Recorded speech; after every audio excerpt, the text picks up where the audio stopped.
नमस्कार, आप देख रहे हैं के न्यूज। मैं हूं आपके साथ सूरी चौहान। देवभूमि के दंगल में आपका स्वागत है और आज जिक्र देवभूमि में मंथन मृत्युलोक का सत्संग।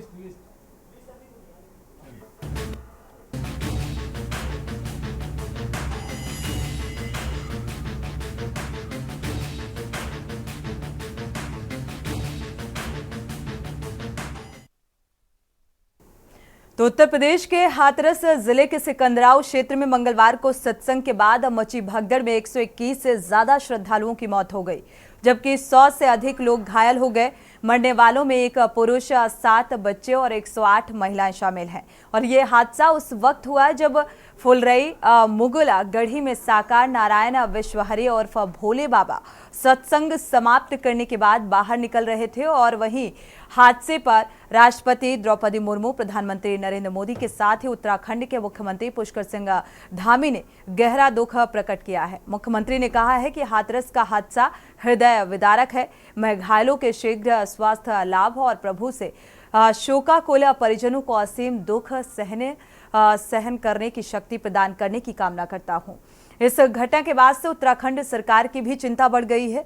राज्य में आए दिन हो रहे धार्मिक जो आयोजन हैं, 4 धाम यात्रा, कांवड़ी यात्रा के साथ ही तमाम आयोजनों में ऐसी भगदड़ ना मचे, इसके लिए विशेष इंतजाम करने के निर्देश दिए गए हैं। विपक्ष ने इस मामले में उत्तर प्रदेश के शासन प्रशासन को जिम्मेदार ठहराया है और साथ ही मिसमैनेजमेंट को लेकर इसे एक बड़ी वजह हादसे की बताया गया। सवाल ये है कि क्या उत्तराखंड में इस तरीके के बाबाओं के दरबार लगाने की अनुमति मिलनी चाहिए। आज इसी मुद्दे को लेकर विस्तार से चर्चा को आगे बढ़ाएंगे, लेकिन पहले आपको रिपोर्ट दिखाते हैं।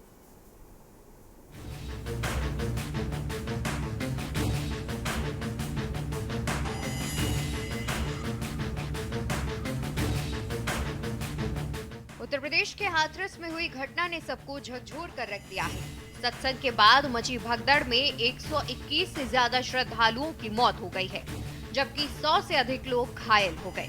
मरने वालों में एक पुरुष, 7 बच्चे और 108 महिलाएं शामिल हैं। यह हादसा उस समय हुआ जब फुलरई मुगलगढ़ी में साकार नारायण विश्वहरि उर्फ भोले बाबा सत्संग समाप्त करने के बाद बाहर निकल रहे थे। वहीं हादसे पर उत्तराखंड के मुख्यमंत्री पुष्कर सिंह धामी ने गहरा दुख प्रकट किया। मुख्यमंत्री ने कहा कि हाथरस का हादसा हृदय विदारक है। मैं घायलों के शीघ्र स्वास्थ्य लाभ की कामना करता हूं। दुखद घटना है और बहुत ही दुखद है। लोगों ने ऐसे समय में असमय ही अपने परिवार के लोगों को खोया है।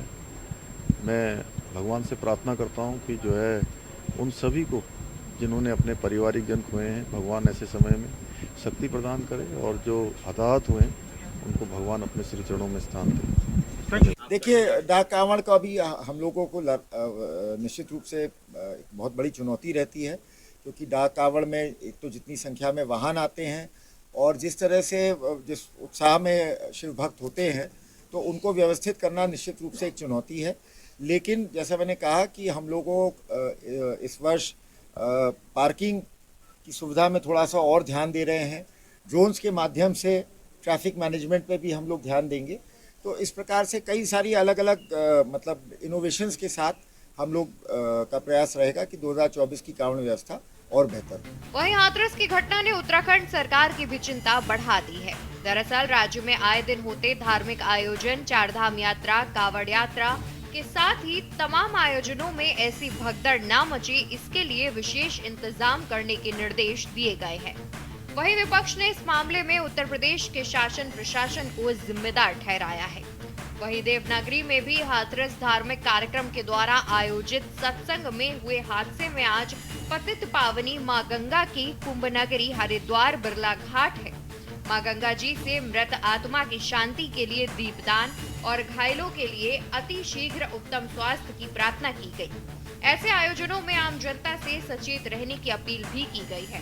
हाथरस में जो ये दुर्घटना हुई वो सोचनीय है, विचारणीय है। सोचनीय इसलिए क्योंकि ऐसा कृत्य होना नहीं चाहिए कि भगदड़ मचे संतों के यहाँ कार्यक्रम के अंदर। लेकिन जो हुआ, हम उसको श्रद्धा सुमन भी अर्पित करते हैं। लेकिन थोड़ा सा व्यवस्थापकों को ये देखना चाहिए कि ऐसी दुर्घटनाएं जीवन में आगे ना हो।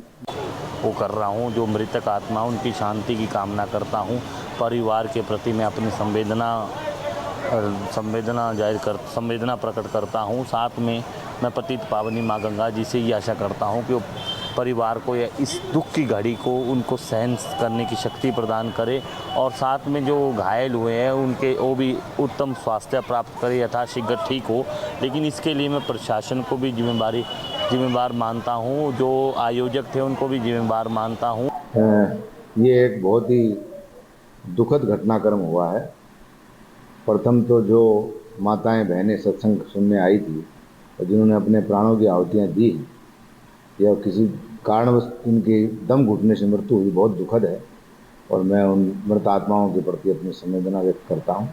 जो लोग घायल हुए हैं, भगवान शिव से प्रार्थना करता हूँ जल्दी से शीघ्र वो स्वस्थ हों और शासन और सरकार की तरफ से उनकी अच्छी समुचित उपचार की व्यवस्था हो। देखिए, काफ़ी हृदय विदारक घटना है और हम इस घटना में जो लोग हताहत हुए हैं, जिनकी मृत्यु हुई है, भगवान बद्री विशाल उनको अपने श्री चरणों में स्थान दे। और दोषियों के खिलाफ उत्तर प्रदेश की सरकार तेज़ी से काम कर रही है। पुलिस और प्रशासन तेज़ी से उन लोगों को ढूंढ रहा है। निश्चित रूप से जल्द ही योगी की सरकार उन सब लोगों को जेल की सलाखों के पीछे डालेगी। उत्तराखंड के अंदर इस प्रकार की चीज़ें न हो, इस सब चीज़ों को लेकर के हमारे प्रशासन में, हमारे जहाँ पर इस प्रकार के कार्यक्रम होते हैं, हमारा प्रशासन और तमाम वहाँ की एडमिनिस्ट्रेशन देखती है। ऐसी कोई घटना उत्तराखंड के अंदर न घटे, ये सीख है लोगों के लिए। निश्चित रूप से जब इस प्रकार के कार्यक्रम यहाँ होंगे तो इन सब चीज़ों को ध्यान में रखा नहीं, अभी बड़ी संख्या की पुष्टि हुई है कि लगभग 140-150 की पुष्टि हो चुकी है मौतों की। और मैं कहना चाहती हूँ कि जब आयोजन के लिए पत्र दिया जाता है, परमिशन लेटर जिला प्रशासन को दिया जाता है, तो जिला प्रशासन जो है उसका आधा आयोजक हो जाता है कार्यक्रम का। कुल मिलाकर हाथरस की घटना ने एक ओर जहां सभी को दुखी किया है, तो वहीं दूसरी ओर सभी सरकारों को नए सिरे से सोचने पर मजबूर किया है। सवाल है कि हाथरस की घटना से हम क्या सबक लिया है। सवाल ये भी है कि आखिर इन बाबाओं के दरबार लगाने की अनुमति क्या मिलनी चाहिए या नहीं। Uttarakhand desk report.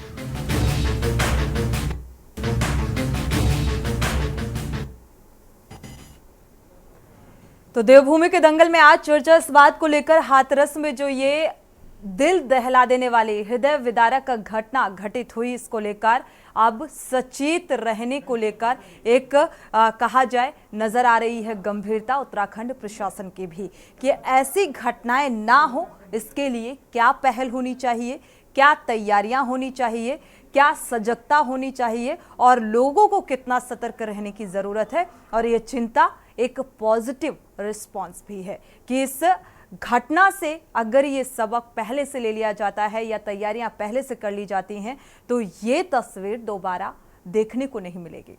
देवभूमि के दंगल में आज इसी बात को लेकर चर्चा, खास मेहमान जुड़ चुके हैं, आपका परिचय करा देते हैं। आरपी रतूड़ी जी हैं बीजेपी से, आपका बहुत बहुत स्वागत इस चर्चा में शामिल होने के लिए। साथ ही कांग्रेस प्रवक्ता आशीष नौटियाल जी जुड़े हुए हैं, आपका भी बहुत बहुत स्वागत इस चर्चा में शामिल होने के लिए।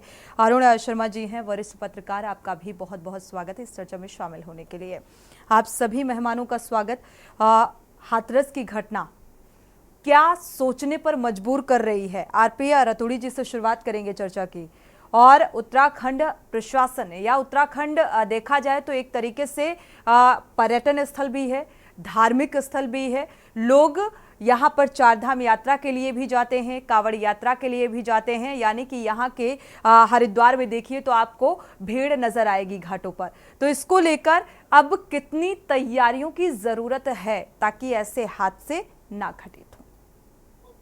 देखिए सोनी जी, निश्चित तौर पर ये बहुत ही दुखद घटना है और जिन्होंने अपनी जान इस पर गंवाई है उनके प्रति संवेदना व्यक्त करते हैं कि निश्चित तौर पर ये आयोजकों का उनको मालूम होना चाहिए था कि भाई कितने लोग आएंगे। परमिशन ली 80,000 की, आ गए 2 लाख। ये प्रशासन को पहले से बताना चाहिए था कि हमारे पास इतनी संख्या, ये हमारी व्यवस्था होगी। आपने स्वीकृति ली 80,000 की, बुला दिए आपने 2 लाख। तो ये गैर जिम्मेदाराना जो आयोजकों का था, ये ठीक नहीं था। सरकार सतर्क थी, सजग थी, लेकिन क्योंकि दुर्घटना है और ये दुर्घटना नहीं होनी चाहिए थी, इससे आम श्रद्धालु जो श्रद्धा रखता है उस प्रवचनकर्ता के प्रति, वो बड़ा दुखद हमको महसूस हुआ। लेकिन उत्तराखंड में हमारी सरकार पूरी तरह सजग है। हमारे यहाँ आपने देखा वो कुंभ भी होते हैं, हमारे यहाँ जितने भी अभी कांवड़ यात्रा होगी, हमारी सरकार पूरी तरह सजग है। अभी हमारे कम से कम 30 से 35 लाख श्रद्धालु हमारी चारधाम यात्रा अब तक कर चुके हैं। और ईश्वर भगवान केदारनाथ बद्रीनाथ की कृपा है, गंगोत्री यमुनोत्री की कृपा है कि अभी वो सफलता पूर्वक कोई ऐसा हादसा नहीं है। और हम ईश्वर से चाहेंगे कि बहुत सुंदर सुचारू ये व्यवस्था चले। सरकार सजग है, सरकार पूरी तरह हर यात्री की सुरक्षा के लिए सतर्क भी है, सजग भी है। चलिए, सरकार की सजगता के साथ साथ अगर देखा जाए प्रशासनिक अमले की सजगता भी उतनी ही जरूरी हो जाती है। हमारे साथ कांग्रेस प्रवक्ता भी जुड़े हुए हैं, आशीष नौटियाल जी। आशीष जी, उत्तर प्रदेश की घटना को लेकर अब उत्तराखंड में भी मंथन शुरू हो गया है, क्योंकि यहाँ भी जो तीर्थयात्री हैं, तीर्थ और धार्मिक लिहाज से बेहद महत्वपूर्ण स्थल है, इसलिए यहाँ पर भी चारधाम यात्रा और लगातार कांवड़ यात्रा देखने को मिलती है। और ऐसे में तैयारियों को लेकर सवाल विपक्ष उठाता भी है। देखिए सोनी जी, सबसे पहले तो जो वहाँ लगभग 150 जाने गई हैं, उसके लिए मैं भगवान से प्रार्थना करता हूँ प्रभु उनकी आत्मा को शांति दे और परिवार के लोगों को दुख सहन करने की शक्ति दे। जो ये घटना हुई है वाकई हृदय विदारक घटना है।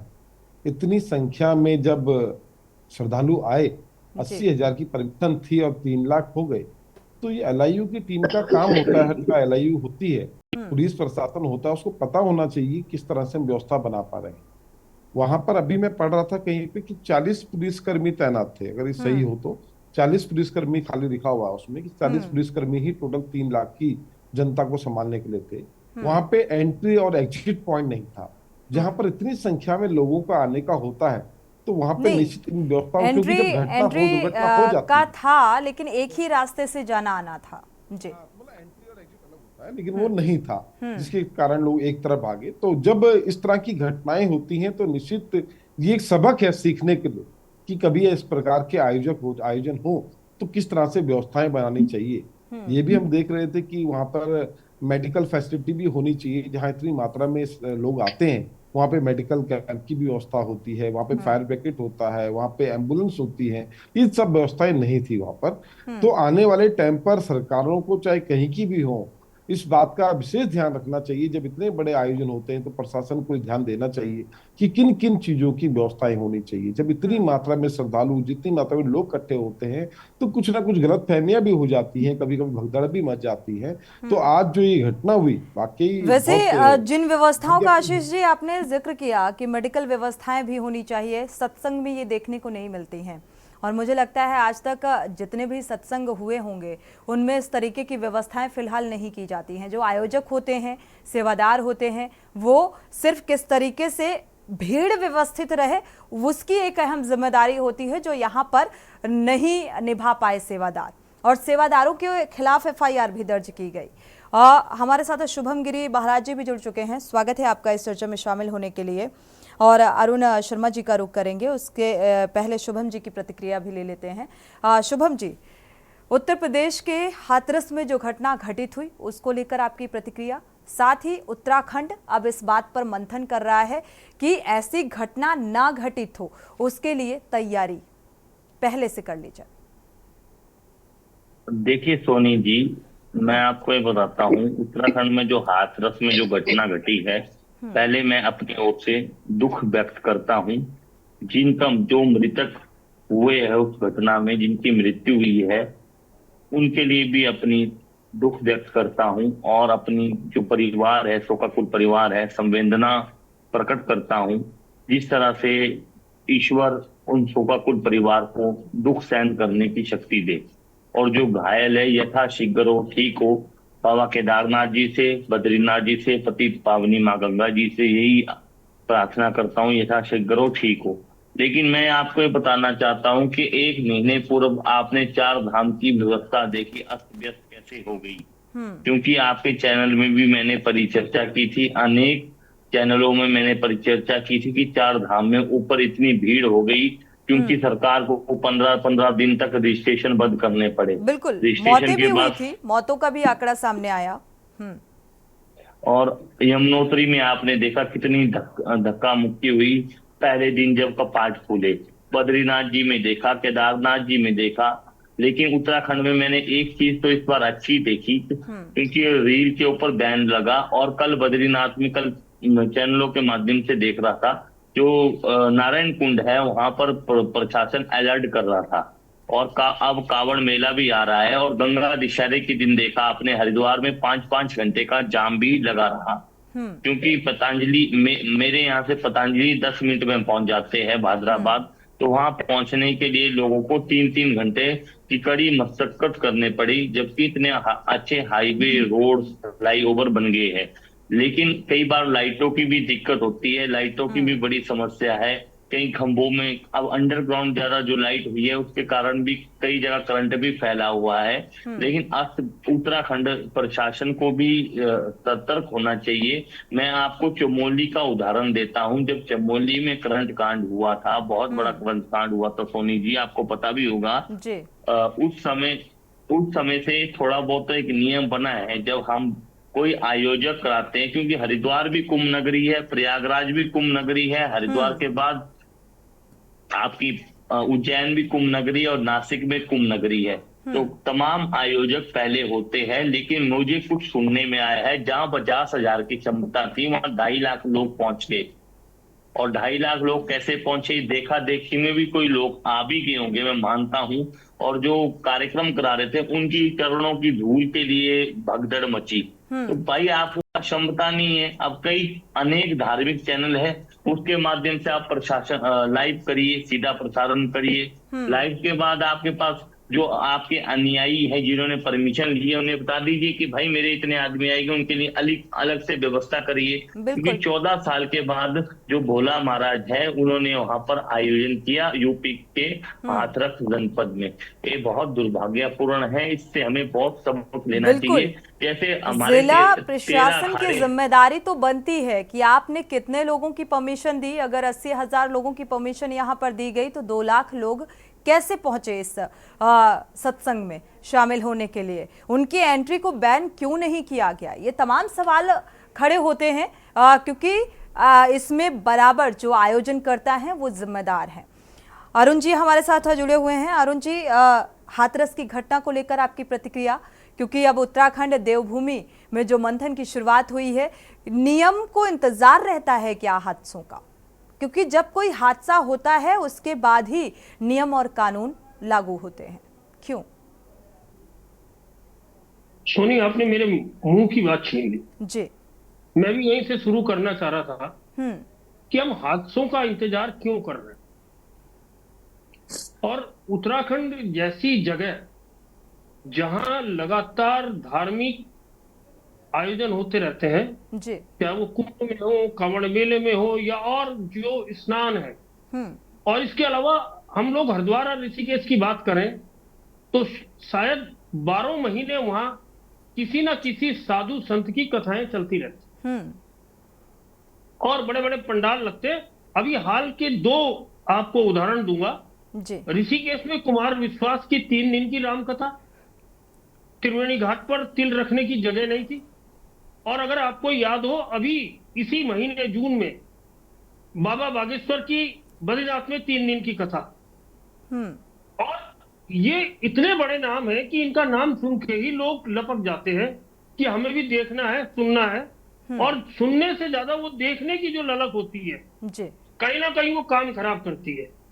और अगर महाराज जी बैठे हैं, इनको याद होगा, मैं कॉलेज में पढ़ता था, 84 या 85 की बात थी, हरिद्वार कुंभ था, वहां भी ऐसी भगदड़ मची थी और कई लोग मर गए थे उस भगदड़ में जी। वो जो बैरिकेडिंग लगाई थी उसके बीच में जो चल रहे थे लोग वो कुचल गए और बैरिकेडिंग से बाहर जो कूद गए वो बच गए। ये याद होना चाहिए। ये घटनाएं हमारे यहाँ घट चुकी हैं। और देखिए स्थिति यह है कि कोई आदमी जिम्मेदारी लेने को तैयार नहीं है। ये हाथरस में दिख रहा है आपको क्या लिपापोती हो रही है। पुलिस बाबा के आश्रम पहुंच गई, वहां के सेवादार कह रहे हैं कि बाबा अंदर है और अंदर से ये कहा जा रहा है कि बाबा है नहीं। और बाबा फरार चल रहे हैं। केवल 2 ही रास्ते थे और उन दोनों रास्तों पे मीडिया खड़ा था। अगर कोई निकलता तो मीडिया की नजर से बच नहीं सकता था। बिल्कुल। इसका मतलब कहीं ना कहीं वो भी लिपापोती हो रही है। और खासकर हमारे यहाँ अगर आप देखें अप्रैल में सतपाल महाराज का सत्संग हरिद्वार में होता ही होता है। 13-14 अप्रैल के आसपास, बैसाखी के आसपास। उसके अलावा जो तमाम मंडलेश्वर महामंडलेश्वर हैं हरिद्वार में बैठे, उनके यहाँ लगातार प्रोग्राम चलते हैं। ऋषिकेश की बात करें तो परमार्थ निकेतन त्रिवेणी घाट में लगातार प्रोग्राम चलते हैं और उनमें आने वाले भी हजारों में लाखों में होते हैं लोग। और अगर आप ये देखें उसके अलावा किसान यूनियन की मीटिंग हरिद्वार में, तमाम आपको हरी टोपियां दिखेंगी किसी भी सड़क में चले जाइए। लेकिन कहीं भी कभी भी भीड़ नियंत्रण के उपाय नहीं हुए। अगर आपको याद हो सोनी कि इस बार ये तमाम शासन प्रशासन मंत्री मुख्यमंत्री पहले से कहते आ रहे थे कि इस बार 4 धाम में पिछले सारे रिकॉर्ड टूट जाएंगे। तो आपकी तैयारी क्या हुई कि आपको रजिस्ट्रेशन रोकने पड़े। बिल्कुल। बहुत सारे ऐसे श्रद्धालु जिन्होंने होटलों में रिजॉर्ट में अपनी बुकिंग करा रखी थी, क्योंकि रजिस्ट्रेशन बंद हो गए, उनको अपनी बुकिंग कैंसिल करानी पड़ी। उससे उन होटल रिजॉर्ट वालों का भी नुकसान हुआ। तो हम तैयारी क्या कर रहे हैं जब हमें वो चीजें रोकनी पड़ रही है? तो तैयारी काहे की है जब हमें पता ही नहीं है कि कितने लोगों को हमने जाने देना है और हम एंड टाइम पे उन्हें रोक देंगे। जो हजारों लोग ऋषिकेश से हरिद्वार से वापिस गए अपने अपने घरों को रजिस्ट्रेशन के अभाव में, वो क्या छवि लेके गए और क्या मैसेज वो अपने इलाके में जाके देखेंगे? जो जाने वाला है श्रद्धालु या 4 धाम में पार्टिसिपेट करने वाला है, इस यात्रा में शामिल होने वाला है, तो वो पहले से एक प्री प्लान होता है, उसका तैयारी होती है। उस तैयारी के साथ वो जाता है और अचानक से उससे पता चलता है कि भाई अब तो रजिस्ट्रेशन जो है ऑनलाइन ऑफलाइन वो बंद हो चुके हैं। तो ऐसे में वापसी करना और न जाने कितने अहम सवाल व्यवस्थाओं को लेकर भी खड़े हो जाते हैं कि इसका मतलब कि उचित व्यवस्था नहीं थी, एक छवि भी धूमिल होती है। 4 धाम यात्रा क्योंकि एक ऐतिहासिक यात्रा है और इसको मेंटेन करना सरकार की जिम्मेदारी है, प्रशासन के आला अधिकारियों की जिम्मेदारी है। हमारे साथ आचार्य विपिन जोशी जी भी जुड़ चुके हैं, टपकेश्वर धाम से हैं। आचार्य जी, आपका बहुत बहुत स्वागत है इस चर्चा में शामिल होने के लिए। आपकी भी प्रतिक्रिया इस मामले में बेहद मायने रखती है। हाथरस घटना जो घटित हुई, इसमें अब दोष किसका दिया जाए, किसको जिम्मेदार माना जाए, तमाम अहम सवाल हैं, लेकिन उन सवालों के जवाब मिलने अभी बाकी हैं। क्या कहेंगे इस घटनाक्रम को लेकर? तो अकाल मृत्यु को प्राप्त उन सभी हुतात्माओं का जिनको अव्यवस्था का शिकार होना पड़ा, मैं उनको विनम्र श्रद्धांजलि अर्पित करता हूं और भगवान उनको, उनके परिवारों को इस दुखद क्षण को सहने की शक्ति प्रदान करें, ऐसी ईश्वर से प्रार्थना करता हूं।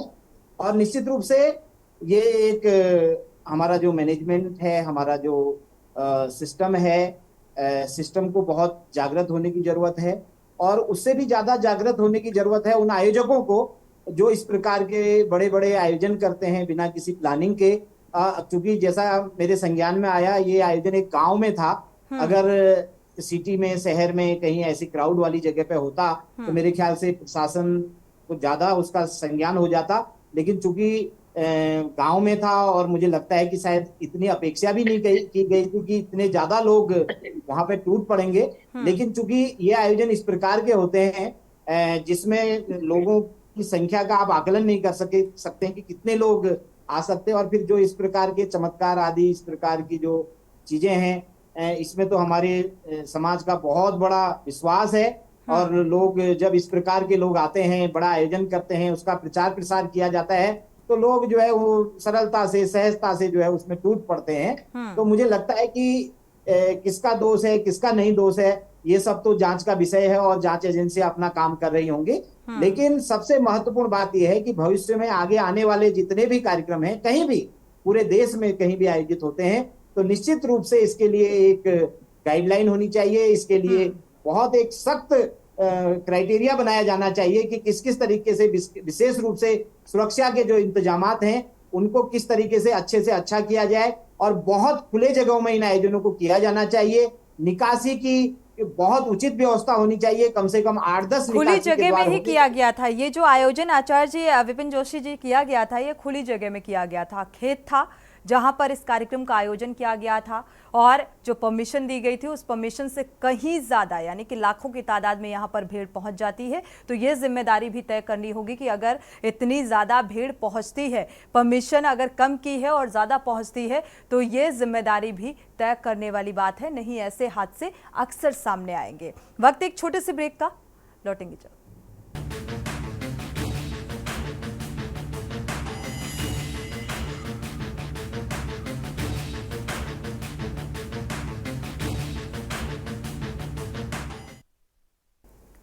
तो देवभूमि के दंगल में हाथरस के इस घटनाक्रम को लेकर अब उत्तराखंड में भी मंथन किया जा रहा है कि आखिर यह सत्संग इतना घातक यहां पर शामिल होने वाले लोगों के लिए कैसे हो गया, कैसे ये सारी जो व्यवस्थाएं हैं अव्यवस्थित हो गई और लोग काल के गाल में समा गए। हृदय विदारक घटना, लोग शोक संवेदनाएं व्यक्त कर रहे हैं, लेकिन अब व्यवस्थाओं को लेकर भी मंथन होना चाहिए कि आखिर जब इस तरीके के सत्संग का आयोजन हो तो व्यवस्थाएं चाक चौबंद होनी चाहिए, और ये जिला प्रशासन की भी अहम जिम्मेदारी है। हमारे साथ खास मेहमान लगातार इस मसले पर जुड़े हुए हैं। आचार्य विपिन जोशी जी ने ब्रेक में जाने से पहले जब शुरुआत की तो उन्होंने कहा कि ये जो चमत्कारिक बाबा होते हैं, इनके प्रति लोगों का विश्वास जो है वो बढ़ जाता है। आरपी रतूड़ी जी का रुख करेंगे, बीजेपी प्रवक्ता हमारे साथ जुड़े हुए हैं। आरपी रतूड़ी जी, यही विश्वास सरकार की कार्यशैली पर, यही विश्वास प्रशासनिक कार्यशैली पर क्यों नहीं बन पाता है आम जनता का, जो इन बाबाओं के प्रति विश्वास बढ़ जाता है? ऐसा ही विश्वास इस एक सिस्टम के लिए भी होना चाहिए। आस्था होना, सनातन धर्म के प्रति श्रद्धा होना वो अलग विषय है, और व्यवस्था होना अलग विषय है। निश्चित तौर पर मैं कह रहा हूं कि आयोजकों ने जब एक एप्लीकेशन देके 80,000 लोगों के आयोजन की स्वीकृति प्रदान की, तो ये इनको आयोजन कर्ता को, आयोजकों को देखना चाहिए कि आप 2.5 लाख लोगों को कैसे बुला रहे हैं। सरकार कोई अपना पल्ला नहीं झाड़ रही। सरकार ने तत्काल आदरणीय योगी साहब ने जैसे ये दुर्घटना हुई, तुरंत अपने वरिष्ठ अधिकारी और मंत्रियों को दुर्घटना स्थल पर सीएम योगी आदित्यनाथ हर एक पल पल के अपडेट साझा कर रहे हैं, अधिकारियों से वार्तालाप भी कर रहे हैं, प्रेस कॉन्फ्रेंस भी की, जुडिशियल इस पूरे मामले की जांच भी कराई जाएगी। और माननीय प्रधानमंत्री जी ने भी इसको तुरंत संज्ञान लिया। आपने देखा होगा कि उन्होंने वो उस समय सदन में अपने बयान दे रहे थे, वहीं पर उन्होंने दुख प्रकट किया है, और सभी जितने हमारे श्रद्धालु जो मृतक हुए हैं, जो घायल हैं, बिल्कुल ये सारी चीजें पता है, बखूबी पता है, क्योंकि ये प्रेस कॉन्फ्रेंस हुई, सीएम योगी आदित्यनाथ ने खुद इन सभी सवालों का जवाब दिया। लेकिन अभी तक जब सवाल किया गया कि आखिर बाबा के खिलाफ कोई अभी तक एफआईआर क्यों नहीं दर्ज की गई, इस पर कोई उचित जवाब निकलकर सामने नहीं आया। साथ ही लगातार व्यवस्थाओं को लेकर सवाल किए गए कि भाई जो वो सेवादार वहां पर मौजूद थे, तो वो समय रहते जो भगदड़ में जख्मी हुए उन्हें बचाए जाने का काम उनके द्वारा किया जाना चाहिए था, जो नहीं किया गया। नहीं, मैंने कहा नहीं सोनी जी, ये इसके लिए 1-2 कमेटी बन गई है, और हाई लेवल कमेटी है, जिनको केवल 2 दिन का समय दिया है कि 2 दिन में आप जांच करके सरकार को, प्रदेश सरकार ने इसको गंभीरता से लिया, और अस्पतालों की व्यवस्था को भी गंभीरता से, कि जो हमारे घायल हैं उन्हें तत्काल चिकित्सा सुविधा दें, उनका इलाज कराएं, उनको निःशुल्क कोई पैसा न लिया जाए, उनका जो भी इलाज हो वो सरकारी व्यवस्था में हो। सरकार सजग है, सतर्क है, लेकिन मैं ये कहना चाहता हूँ कि आयोजकों को इसमें पूरी तरह से जिम्मेदार माना जाना चाहिए कि आप जितने लोगों की स्वीकृति लेते हैं और उसके बाद 3 गुना आप बुलाते हैं, तो ये पूरी तरह से आयोजकों की जिम्मेदारी होनी चाहिए।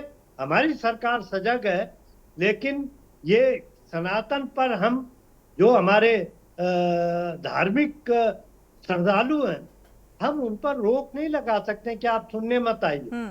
आपने देखे सरकार सजग थी, लेकिन ये सिर्फ सेवादार और आयोजक ही तय करेंगे कि अगर 80,000 लोगों की परमिशन प्रशासनिक स्तर पर मिली है और उससे ज्यादा लोग पहुंच रहे हैं, तो ये सिर्फ और सिर्फ आयोजक ही तय करेगा, प्रशासनिक अमले का इन्वॉल्वमेंट नहीं होता है। उन सेवादारों के विरुद्ध FIR दर्ज कर दी गई है, उनको जिम्मेदार ठहराया गया है कि इनकी वजह से अगर कुछ हुआ है तो निश्चित तौर पर आप देखेंगे कि ये दुर्घटना है और बड़ी हृदय विदारक है। हम सब उसमें दुखी हैं, लेकिन ये आइंदा न हो, इस पर सरकार को भी बिल्कुल दुख जताना अच्छी बात है, लेकिन ऐसे हादसे ना दोहराएं, इसको लेकर भी ठोस रणनीति होनी चाहिए। आशीष नौटियाल जी का रुख करेंगे। आशीष नौटियाल जी, लगातार विपक्ष इस मसले को लेकर सवाल उठा रहा है प्रशासनिक कार्यशैली पर और कानून व्यवस्था पर। देखिए, इस तरह के आयोजन होते हैं, कार्ड तो बांटे नहीं जाते, एक आह्वान किया जाता है, जो आना चाहे सुनने वो आ सकता है। और निश्चित उनको उम्मीद रही होगी 80,000 तक के लोग आएंगे सुनने के लिए, लेकिन और उन्होंने परमिशन भी ली, 80,000 की उन्हें परमिशन भी दी, लेकिन श्रद्धालु ज्यादा थे, ज्यादा आ गए, तो अब उसकी गलती नहीं ठहराई जा सकती कि तूने आयोजन क्यों किया, या ये नहीं कह सकता कि तूने क्यों रास्ते से नहीं भगाया।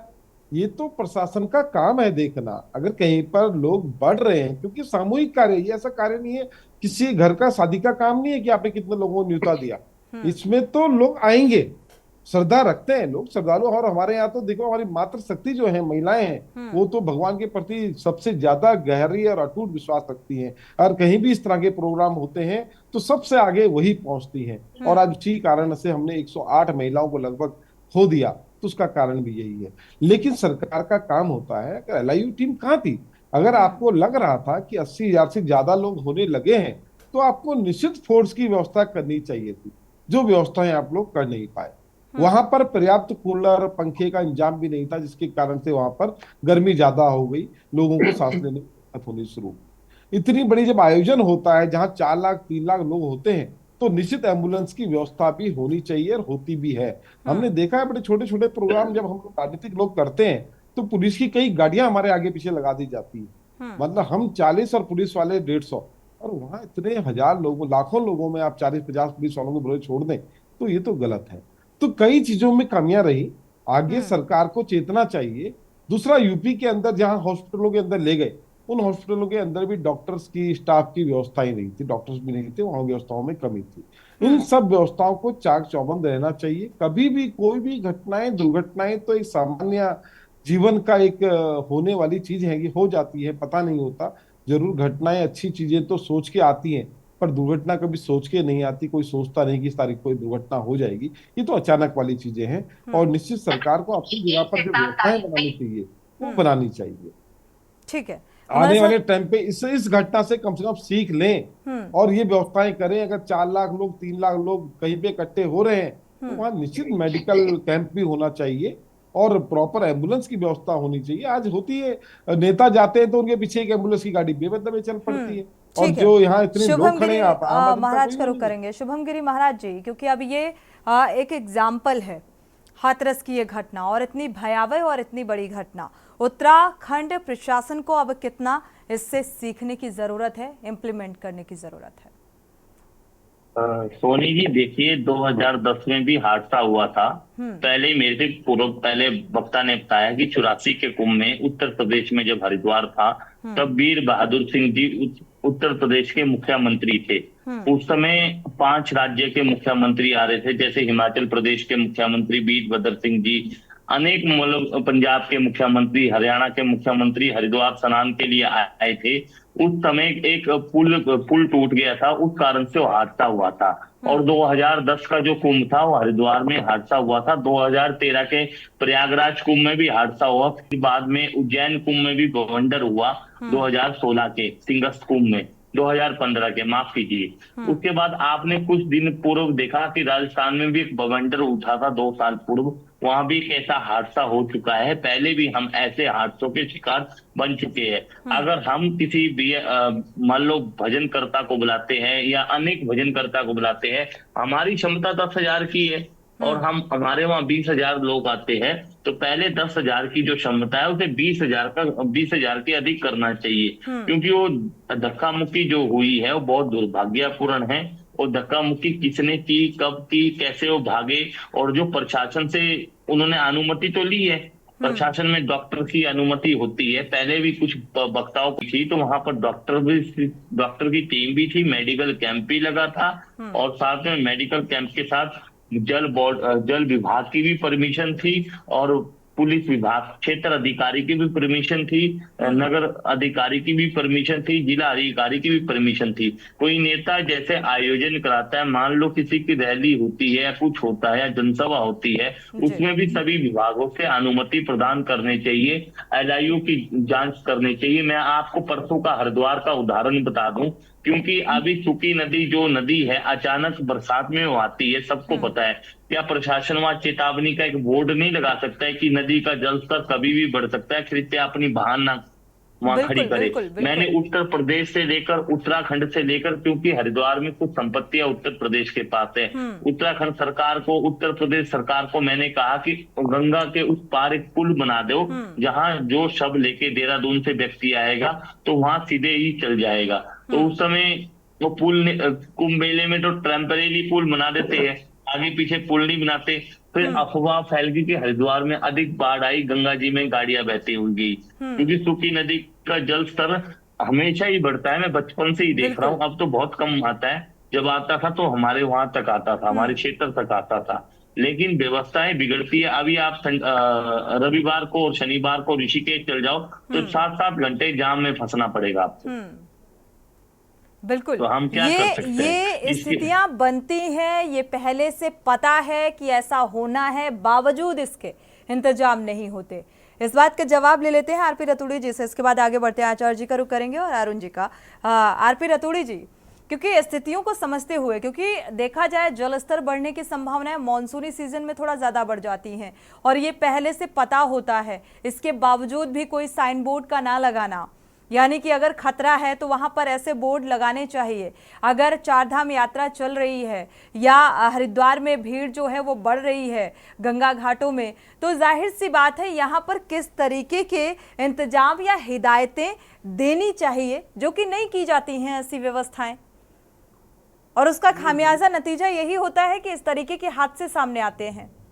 सोनी जी, निश्चित तौर पर लगाने चाहिए, लेकिन हमारी कोई जिम्मेदारी नहीं है नागरिक होने के नाते।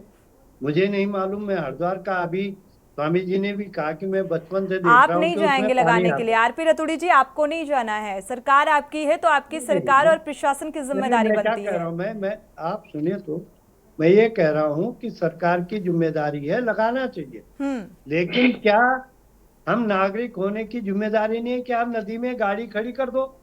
आपको मालूम नहीं बरसात में ये नदी नाले आते हैं, आप तब तो फिर कानून और नियम बनाए जाने की भी जरूरत नहीं है। हर सामाजिक व्यक्ति अगर इतना जागरूक हो जाएगा, हर चीज वो अपने अकॉर्डिंग, अपने हिसाब से करेगा अपने बचाव में, तो किसी भी कानून और किसी भी नियम की जरूरत नहीं है समाज में। फिर नागरिक की कोई जिम्मेदारी नहीं, वो नदी में गाड़ी बिल्कुल है, लेकिन उससे ज्यादा सरकार और प्रशासन की जिम्मेदारी है, इस बात को मानना पड़ेगा।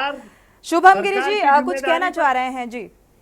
नदी में खड़ी करेगा, अरे उसे पता है बरसात में ये नदी नाले आते हैं, क्यों खड़ी कर रहा वो उसे? ठीक है रतूड़ी जी सुन लीजिए, रतूड़ी जी सुन लीजिए। शुभम जी, रतूड़ी जी को मैं कहता हूँ, कोई पैसे बचाने के चक्कर में करता है, क्योंकि अधिकांश पेड पार्किंग है, अधिकांश पैसे बचाने। हम लोगों ने एक बस बचाई थी रतूड़ी जी, आपको बता दूं, उस दिन एक बस खड़ी हुई थी तो मैंने वहां से हटवाकर दूसरी जगह खड़ाई थी। रात को मेरे पास आए थे तो मैंने वो पार्किंग में लगवाई थी। और रतूड़ी जी आपको बता दूं, इसमें गलती पहले पूर्व की सरकार की भी, चाहे उत्तर प्रदेश की कई सरकारें हो, चाहे उत्तराखंड की कई सरकारें हो, चाहे उत्तर प्रदेश। आपको मैंने धामी जी को बोला कि वहां पुल बना दीजिए, धामी जी से मैं मिलकर बोला कि वहां पुल बना दीजिए, धामी जी ने, मैंने सिंचाई विभाग रुड़की में कहा कि वहां पुल बना दीजिए। मैं हाथरस की बात नहीं कर रहा हूँ, मैं तो हर जगह की बात कर रहा हूँ। सुखी नदी तो अचानक आती है। रटोड़ी जी आपको ये बता दे, हम कावड़ मेला जब होता है ना, हम भी प्रशासन के साथ सहयोग करते हैं।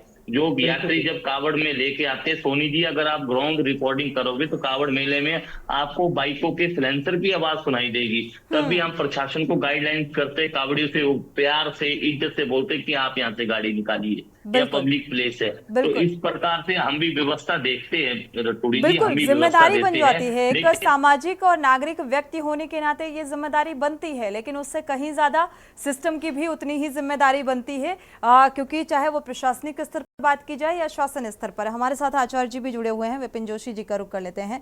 विपिन जोशी जी, क्योंकि उत्तराखंड में देखा जाए चार धाम यात्रा के दौरान भी देखने को मिला कि यहाँ पर व्यवस्थाओं को लेकर सवाल उठे, क्योंकि बहुत ज़्यादा भीड़ जो है, भीड़ के आंकड़े बहुत ज़्यादा बढ़े और सत्ता पक्ष ने उसे पॉजिटिव लिया कि भाई पहले तो उतनी भीड़ नहीं बढ़ती थी, अब भीड़ बढ़ रही है। लेकिन उससे कहीं ज़्यादा ज़रूरी है कि क्या व्यवस्थाएं उतनी चुस्त दुरुस्त रहीं, क्योंकि इस दौरान चार धाम यात्रा के दौरान भी कई श्रद्धालुओं की मौत हुई थी। जी देखिए, जो हाथरस की घटना है, मुझे लगता है इससे नजीर लेते हुए, चाहे वो उत्तराखंड प्रशासन हो, चाहे देश के अन्य राज्यों में जहां पर भी भीड़ भाड़ वाले कार्यक्रम होते हैं या बड़े कोई ऐसे आयोजन किए जाते हैं, तो एक ऐसी नीति बनाई जानी चाहिए, एक ऐसी गाइडलाइन बनाई जानी चाहिए जहां पे अगर मान लीजिए 10,000 की आपने अनुमति ली है तो हमें ये अपेक्षा रखनी चाहिए कि वहां 25-30 हजार लोग हो सकते हैं। तो सारी जो तैयारियां हैं, अतिरिक्त तैयारियां होनी चाहिए। और दूसरा, सभी लोग, अगर हम ये देखिए दोषारोपण करके यहाँ पे काम चलने वाला नहीं है, हम सभी की सामूहिक जिम्मेवारी है। और क्योंकि भीड़ भाड़ वाली जगहों पे जब कुछ सख्त नियम होते हैं या कुछ ऐसे, मान लीजिए वहां पे अभी बात हो रही थी सूखी नदी, अगर वहां पे बोर्ड वगैरह लगा दिए जाते पहले से कि यहाँ गाड़ी खड़ी करना बिल्कुल सख्त मना है, क्योंकि ये बरसाती मौसम में कभी भी जो है इसमें बाढ़ आने की संभावना बनी रहती है, तो मुझे लगता है कि एक सतर्कता हो जाती है। तो यहाँ पे प्रशासन और पब्लिक और श्रद्धालु सभी को मिलकर के, जो स्थानीय लोग हैं, जैसा अभी महाराज जी ने बताया कि वो लोग कांवड़ यात्रियों को हम कैसे हाथ जोड़ करके उनसे विनती करते हैं। और विशेषकर जो हाथरस की घटना हुई, जैसा बताया गया कि लोगों की एक श्रद्धा होती है जब वो किसी को मंच पे देखते हैं और उसके प्रति उनकी एक श्रद्धा होती है, जब वो उसके सारा हुजूम जो है एक साथ उनसे मिलने जाना चाहता है, तो इस प्रकार की जो दुर्घटनाएं होने की बहुत ज्यादा संभावनाएं रहती हैं। तो हमें जो है इस हाथरस की घटना से सबक लेते हुए उत्तराखंड सरकार को भी, आगामी कांवड़ यात्रा है और यहाँ तो देवभूमि में हमेशा कोई ना कोई बड़े आयोजन होते ही रहते हैं, तो इससे सबक लेना चाहिए और एक बहुत ठोस रणनीति बनाने की जरूरत है, जिससे हाथरस जैसी ये जो दुर्घटनाएं जिसमें कई लोगों को जो है अकाल मृत्यु को प्राप्त होना पड़ता है, इनकी पुनरावृत्ति ना हो, ऐसा मैं आग्रह करना चाहूँ। बिल्कुल, अरुण शर्मा जी का रुख करेंगे। अरुण शर्मा जी, हालांकि व्यवस्थाओं से परे है ये जो पहलू है, जो बिंदु है उठा रहे हैं, क्योंकि एक तरफ तो व्यवस्था को लेकर सवाल खड़े होते हैं जब इस तरीके की हादसे की तस्वीर सामने आती है। एक बड़े पैमाने पर हादसा देखने को मिला और अब इससे सबक और सीख उत्तराखंड सरकार को भी लेनी होगी और व्यवस्थाओं को चुस्त दुरुस्त करना होगा, रणनीति बनानी होगी कि ऐसे हादसे ना दोहराएं।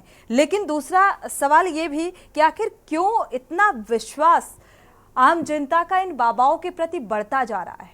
क्या वजह कि लोग भूल जाते हैं कि हम ऐसी भगदड़ का भी शिकार हो सकते हैं? सोनी, देखिए, ये हमारी सनातन परंपरा है कि हम जो भी, हमें ये लगता है कि पूजा पाठ कर रहा है, जप तप कर रहा है, उसके अंदर कुछ विशेष शक्तियां होंगी